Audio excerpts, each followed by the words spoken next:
right. Okay, this afternoon we're going to talk about the Oris Big Crown Chronograph and touch slightly on the other Big Crown in the range.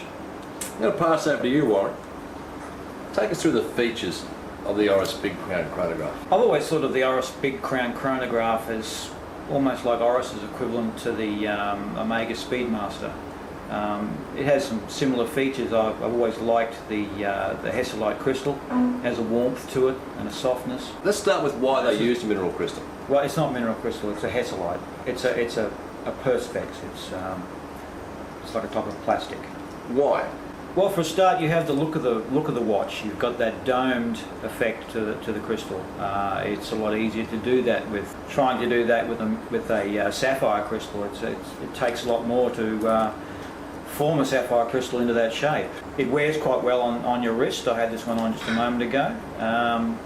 I think it actually wears a little larger on your wrist than the 42 millimeters would suggest. It does look larger than 42, that's for sure. It's also quite a thick watch. It is. I think it's 14.1 millimeters in thickness. And a lot of that comes about by the raising of the domed crystal. That's right. It is really an interesting watch. As a dress watch, it is class personified. Well, you have that guilloche effect. It's not a true guilloche effect. It's more of a stamping, but it's a nice design element that puts a bit of depth into the dial. I like the slight recessing of the sub-dials. Again, that adds another little sort of an interest. I love the hands. Exactly right. They're very reminiscent of an aviation watch or a watch of, say, the 1930s. How did Big Crown get its name?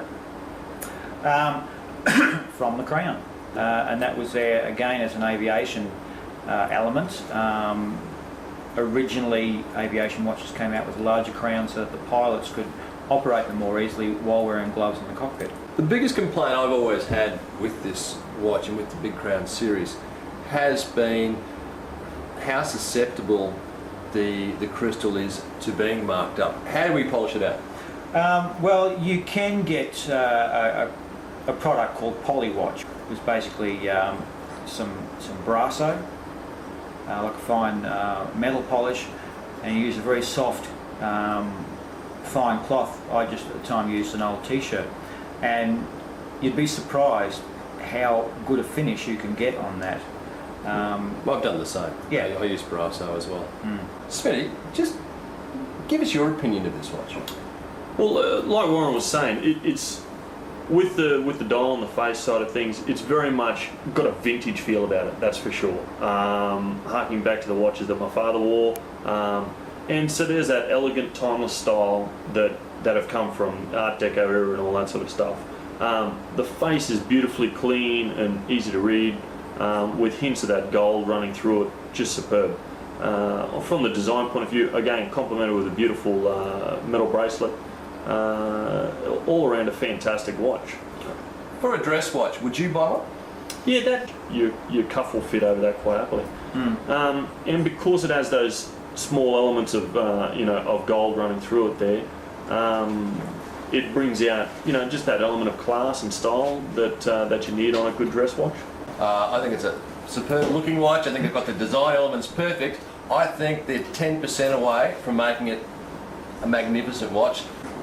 So what we have here is a great watch at remarkably good pricing by Oris. But for 2009 Oris, the Oris designers out there, let's see if we can introduce some sapphire crystal. Let's see if we can improve the water resistance rating. I think then you've gone from a very good watch to an absolute classic.